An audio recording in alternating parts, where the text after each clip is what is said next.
Hello and welcome back to Vibra. This is Lindsay, and I was doing some light reads tonight, and it inspired me to read to you Modern Money Mechanics. I am on chapter 6 of Melvin Stamper, JD, Fruit from a Poisonous Tree, Secrets That Were Never to Be Revealed. And under this section, Institutions of Blue Smoke and Mirrors, this is why I'm going to read you Modern Money Mechanics.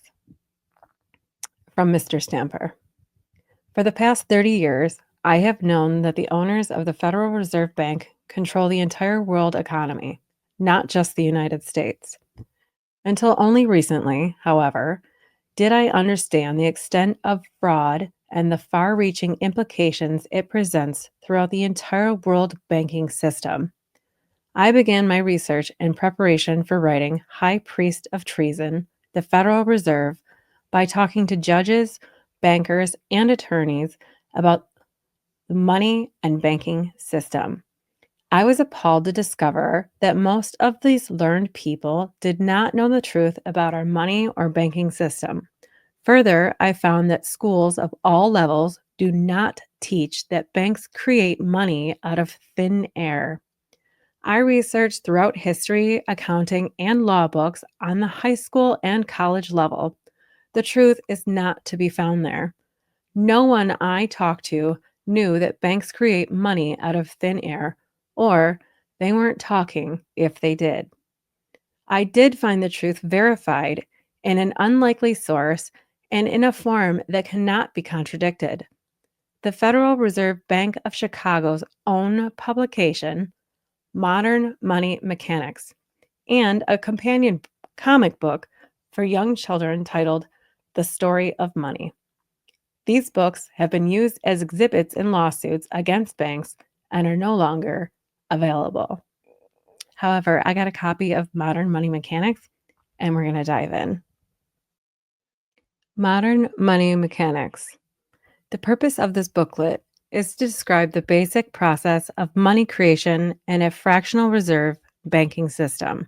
The approach taken illustrates the changes in bank balance sheets that occur when deposits in banks change as a result of monetary action by the Federal Reserve System, the central bank of the United States. The relationship shows are based on simplifying assumption. For the sake of simplicity, the relationships are shown as if they were mechanical, but they are not, as is described later in the booklet.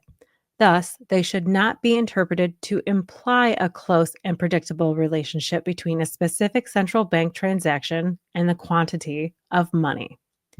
The introductory pages contain a brief general description of the characteristics of money and how the U.S. or United States money system works. The illustrations in the following two sections describe two processes. First, how bank deposits expand or contract in response to changes in the amount of reserves supplied by the central bank, and second, how those reserves are affected by both Federal Reserve actions and other factors. A final section deals with some of the elements that modify, or at least in the short run, the simple mechanical relationship between bank reserves and deposit money.